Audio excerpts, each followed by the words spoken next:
여러분 안녕하십니까. 파리올림픽에서 맹활약 중인 우리 선수들의 기세가 그야말로 파죽지세입니다. 베이징 올림픽, 런던 올림픽에서의 금메달 기록과 같은 타이 기록을 세웠고 역대 최다 금메달 기록까지 넘보고 있는데요. 오늘은 올림픽 소식부터 살펴보겠습니다. 김한수 기자, 안녕하세요. 네, 안녕하세요. 예, 본격적으로 들어가기 앞서서 먼저 오늘 전북 종합 사격장에서 벌어진 상황인데요. 사격 은메달리스트 김혜지 선수가 기자회견 도중에 쓰러지는 일이 있었어요. 네, 기자회견 중에 한 11시쯤이라고 들었습니다. 11시쯤 쓰러져서 119가 출동을 했는데 다행히 10분 만에 이제 회복이 돼서 의식도 명확하고 대화도 잘 나눈다고 해요. 근데 일단은 병원으로 옮겨져서 치료를 받고 있는데요. 아무래도 올림픽 준비하느라고 스트레스가 많이 쌓였을 거고 또 세간의 주목을 너무나 많이 받았잖아요. 예, 그런 스트레스를 감당하기는 쉽지 않았을 겁니다. 좀 쉬어야 되는데 쉬지 못하고 나름대로 이런 행사를 강행하다가 보니까 이런 일이 벌어진 것 같고 일단은 좀 충전이 필요한 것 같습니다. 오늘 회견이 조금 환영식 비슷한 그런 이벤트 아니었을까요? 예, 그러니까 아마 본인도 피할 수 없이 참석을 했을 텐데 몸이라든가 정신적으로 다가오는 충격을 이기지 못한 것 같네요. 그렇군요. 네, 김혜지 선수 20년 무명 생활을 이겨내고 딴 메달을 딸에게 걸어주고 싶다고 했었는데 빨리 회복하시고 건강 관리 앞으로도 잘 하시길 바랍니다. 자, 태권도 김유진 선수의 금메달 소식 이어가 보도록 하겠습니다. 지금 요즘에 전 세계적으로 태권도 선수들의 실력이 평준화돼서 예전 같지 않지 않습니까? 네. 그렇다 보니까 이번 김유진 선수의 금메달 종주국의 위상을 보여준 아주 값진 메달이라고 볼 수 있겠죠? 네, 이 선수의 세계 랭킹이 지금 24위입니다. 그런데 이 선수가 이번 대회에서 상대한 선수의 세계 랭킹이 1, 2, 4, 5위예요. 그러니까 자기보다도 월등한 선수들을 이겼는데 사실 이 선수가 더 중요한 건 올림픽 출전권이 사실 16장인데 각 세계 랭킹 5위까지는 자력으로 주어지지만 나머지는 지역별 쿼터에 가서 따와야 돼요. 더 어렵군요. 네, 그래서 일단 이 선수는 본인이 출전한 57kg급이 아무래도 국제 경쟁력이 있다는 걸 입증했어야 됐고 또 그 국제 경쟁력을 국내에 입증한 다음에 아시아 선수권 대회 가서 티켓을 따와야 됐습니다. 그리고 16강전부터 경기를 치렀는데 준결승에서 만난 상대가 너무나 막강해요. 중국의 러정수 선수인데 저 선수를 이기지 힘들지 않겠나 싶었는데 첫 세트에 굉장히 머리 공격을 잘 가져갔어요. 그러면서 7대1로 승리했고 그런데 상대가 워낙 강한 상대다 보니까 2세트에는 7대1로 내줬습니다. 정말 팽팽한 승부가 진행되는 3쿼터에서 의외로 김유진 선수의 높은 발차기가 승부수가 됐어요. 상대의 머리를 정확히 강타를 해서 헬멧이 벗겨질 정도의 승리를 거뒀는데 그러다 보니까 결승전에서 만난 세계 랭킹 2위는 정말 좀 오히려 더 쉽게 느껴졌던 것 같아요. 그래서 시드니 때 정재은, 또 아테네 때 장지원, 또 베이징 때 임수정 선수에 의해서 아주 오래간만에 이 체급에서 메달을 따냈습니다. 사실 태권도가 딜레마에 빠져 있어요. 우리 태권도는. 왜냐하면 우리나라에 세계 연맹이 있고 대한 태권도 협회가 있습니다. 세계 연맹은 아까 말씀하신 것처럼 전 세계 태권도의 수준을 높이고 전 세계로 확산을 해야 되고 또 대한 태권도 협회는 우리나라의 금메달을 많이 따서 종주국의 위상을 보여야 되거든요. 그런데 이번에 박세준 선수나 김유진 선수가 세계적으로 확산도 시키고 또 이렇게 메달도 따내면서 두 개를 다 얻은 상황이기 때문에 태권도도 다른 종목 못지않게 성공적인 종목이다 이렇게 말할 수 있겠네요. 아, 그렇군요. 일단은 파리행 티켓을 거머쥐는 그 과정도 되게 어려웠다고 말씀을 하셨잖아요. 네. 그러면 그 과정을 보면서 이번에 김 선수가 뭔가 좀 메달을 딸 수 있을 거라는 그런 기대가 좀 생긴 측면은 없었나요? 사실 경쟁력은 생겼다라고 생각하지만 아까 말씀드린 것처럼 세계 랭킹 1, 2, 4, 5위를 상대해서 이렇게 좋은 성적을 거둘 수 있을까?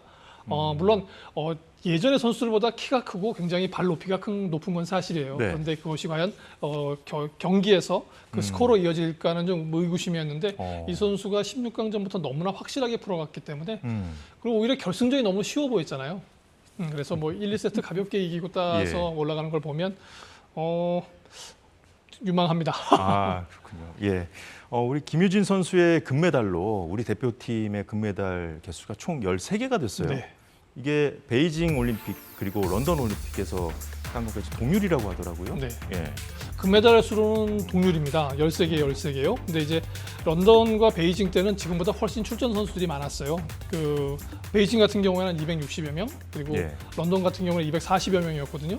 근데 우리 참가 선수들 이번에 100명이나 적은 140여 명의 선수가 가서 뭐 제일 먼저 양궁에서 5개, 그다음에 사격에서 3개, 예. 펜싱에서 2개, 또 태권도에서 2개, 그리고 안세영 선수가 딴 배드민턴에서 하나. 그래서 전체적인 메달 수도 지금 28개거든요. 예. 그래서 베이징 때 32개, 또 런던 때 31개를 땄기 때문에 우리 남은 종목에서 추가한다면 예. 최다 메달도 가능한 상황입니다. 최다 메달 네. 기대도 되겠습니까? 지금 상황이 네. 기대가 될 것 같은데요. 어떤 종목에서 좀 일단 기대해보고. 잠시 후에 벌어질 그 남자 80kg급 태권도의 서건우 선수 가능성이 있습니다. 그리고 내일 출전하는 67kg급의 이다빈 선수도 가능성이 있고요. 예. 그리고 조금 금메달 욕심을 내고 싶은데 현실적으로 좀 아주 어렵진 않을 것 같은데 보이는 부분이 사실 역도예요. 역도의 역도요? 박혜정 선수. 어. 네, 뭐 아시안 게임에서 좋은 성적을 거뒀고 81kg급 이상급에서는 유일하게 적수가 중국에서 세계 기록을 지금 보유하고 있는 리원원 선수입니다. 예. 리원원 선수의 합계 기록이 335kg이고요. 또 우리 그 박혜정 선수가 296kg이거든요.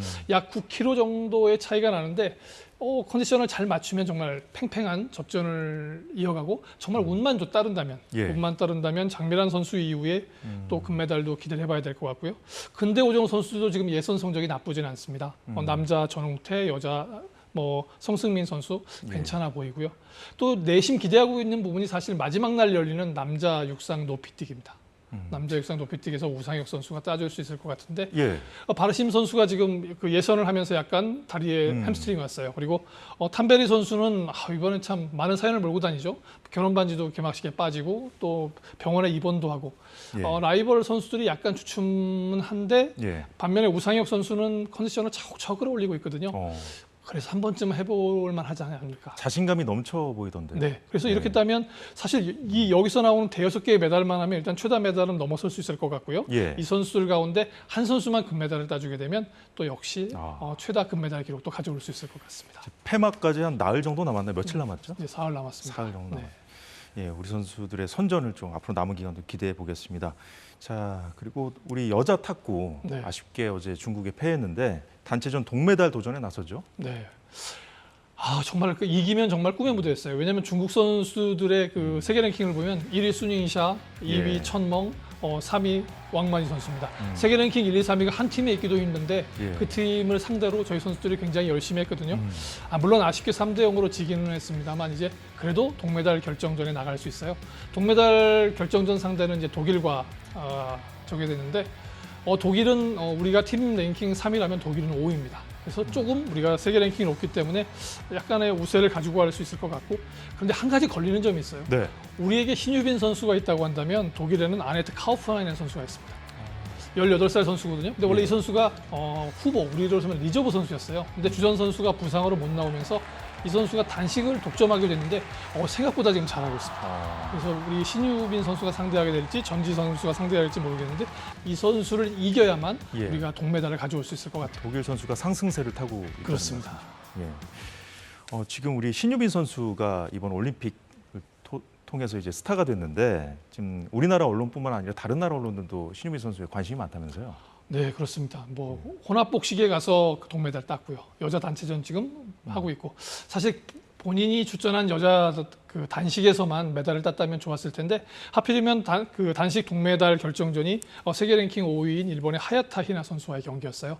아쉽게 지기는 했는데 여기선 정말 그 신유빈 선수가 보여준 게 승자에 대한 예우를 보여줬습니다. 경기에 지고도 가서 지금 예. 보시는 것처럼 다 감싸 안아주고 상대편 감독에게 예를 취하고 그리고 이런 중계 장면들이 나가면서 특히 일본 그 언론에서 예. 굉장히 칭찬하고 있어요. 20살밖에 안 된 어린 선수가 깊이 있는 매너를 보여주고 있다. 특히 본인도 패해서 기분이 나쁠 텐데 상대에게 굉장한 존경심을 보여주고 있다. 이런 걸 보면 사실 도쿄 때 8강, 이번 대회 4강이거든요. 예. LA 가면 결승 가지 않을까. 그래서 점점 더 성장하는 삐약이 아니 이제 진짜 메달리스트가 됐거든요. 예. 이제 은메달리스트, 금메달리스트 이렇게 성장해가는 일만 남은 것 같습니다. 신유빈 선수 하면 또 떠오르는 것이 이제 한 세트 끝나면 또 가서 또 바나나도 먹고 그렇죠. 먹방이라고 하죠. 예. 뭐 그런 것들이 굉장히 친근하게 다가간 것 같아요. 특히 이제 머리 위에 그 얼음 주머니를 놓고 예. 먹어가면서 여유도 부리면서, 근데 그 선수의 머릿속은 얼마나 복잡하겠어요. 저 선수를 상대해야 될 전술 지시는 받아야 되고, 또 예. 내가 구사해야 될 것은 어떻게 될지 그려야 되고, 또 한편으로는 체력도 보충해야 되고, 지금 아까 말씀하신 것처럼 예. 1인 3역을 하고 있잖아요. 세 경기를 모두 뛰고 있는 선수이기 때문에 체력 소모도 막강한데, 사실 예. 이번 대회 끝나고 가장 쓰러질까 걱정되는 선수가 이 선수입니다. 아, 근데 일단 항상 좀 기운이 느껴져요. 네. 예. 자, 그리고 우리 탁구까지 봤고요. 안세영 선수, 네. 배드민턴 협회와의 어떤 공방 이어지는 상황인데 지금 현재로서 조금 잦아든 것 같기도 한데, 예, 김 기자는 어떻게 보십니까? 사실 안세영 선수가 입국하면서 올림픽 이후에 입장을 밝히겠다 이래서 약간 이제 양쪽에서 평행선을 걷고 있어요. 근데 사실 그 지난번 출연하고 나서 그 배드민턴 협회에서 보내준 10장짜리 보도 자료를 받았거든요. 예. 사실 이걸 보고 굉장히 좀 개인적으로는 실망을 했습니다. 왜냐하면 한의사를 긴급 투입해서 이 선수의 발목 부상을 치료했을 정도라면 네. 이 선수가 부상을 가지고 있는 상태예요. 무릎도 그렇죠. 있지만 예. 그러면 이 선수가 부상으로도 힘들고 또 이런 큰 일을 뭐 휘말려서 이것도 힘들고, 그렇다고 한다면 협회에서는 이 선수를 돌봤어야 했어요. 근데 공항에 나온 장면을 보게 되면 이 선수는 그냥 완전히 취재진에 노출돼 있었고, 예. 감독 역시 노출돼 있었습니다. 네. 이럴 때는 선수와 지도자를 보호하는 것이 협회의 기본적인 의무일 수 있어요. 그래서 근데 그런 것도 하지 못했고, 또 그 앞에 이제 김원호 선수와 정나은 선수가 기자회견에 참가를 했거든요. 네. 근데 이렇게 민감할 때 가면 뻔할 거잖아요. 어떤 질문이 나올지. 그쵸. 근데 사실 네. 이 선수들도 굉장한 은메달을 땄기 때문에 축하받아야 했을 겁니다. 맞습니다. 그러면 협회 임원이나 임직원들이 동행을 해서 이 선수들을 지켜줬어야 되는데 그것마저 지켜주지 못했어요. 그래서 물론 지금 뭐 시시비비를 가리는 거는 어떻게 보면 팩트가 아니라 얼마나 예. 그 일에 공감하고 진심이었냐를 가리는 게임이 된 것 같아요. 네. 그런데 지금 상황에서 정말 안타까운 건 협회가 자기의 그 한마디로 변명하고 회피하기 위해서 선수와 지도자들을 돌보지 않은, 이건 정말 기본적인 걸 망각한 거기 때문에 이것부터 지탄을 받아야 된다고 생각합니다. 예. 배드민턴 협회의 어떤 재정 자립도가 다른 협회에 비해서 매우 낮고, 그리고 협회 임원 수가 좀 과도하게 많다는 지적도 나오더라고요. 네, 아무래도 그 협회 재정 자립도를 얘기하는 건 선수를 얼마나 잘 지원할 수 있냐라고 하는 경제적인 여건을 살피기 위해 비교를 했을 거예요. 예. 그런데 뭐 아시다시피 그때도 잠깐 말씀드렸지만 양궁이라든가 뭐 펜싱이라든가 이런 종목들은 정말 후원사에서 굉장한 지원을 합니다. 이건 저 세계적인 수준이고 그걸 예. 따라가기는 쉽지 않지만 많은 것을 확보하지 못한 것 같아요. 배드민턴 그 협회에서는. 예. 그러다 보니까 그런 역할을 해드릴 게 회장과 임원들, 이사들일 겁니다. 그런데 이런 회장과 임원들, 이사들이 어떤 출연도 예. 못 받아오고 기부금을 낸다면서요? 예. 보통 다른 협회에서. 기부금이 필수는 아니지만 예. 큰 곳에서는, 큰 협회에서는 내는 것들이 약간 좀 이렇게 상례화돼 있거든요. 근데 그런 것들을 사실 저도 이번에 처음 알았는데 이 회장 포함해서 임원이 40명이에요. 40명이면 한 지금 1,800억, 1,900억 쓰고 있는 대한축구협회보다 많습니다. 이런 것들을 고려하게 되면 예. 선수들에 대한, 그리고 그 금메달리스트가 나왔을 때 그걸 발판으로 우리 미래 선수들을 키워낼 준비, 뭐 재정적인 여건을 갖추려는 노력들을 조금 하지 않았나 하는 예. 안타까운 상황입니다. 안타깝네요. 배드민턴 협회 운영 체계의 근본적인 개선이 필요하다는 지적이 나오고 있는데요. 언론들도 올림픽 때만 그럴 것이 아니라 우리 선수들이 어떤 환경에 있는지, 또 각 협회는 어떻게 운영되는지 꾸준히 관심을 가져야겠습니다. 자, 김한수 기자 여기까지 듣겠습니다. 고맙습니다.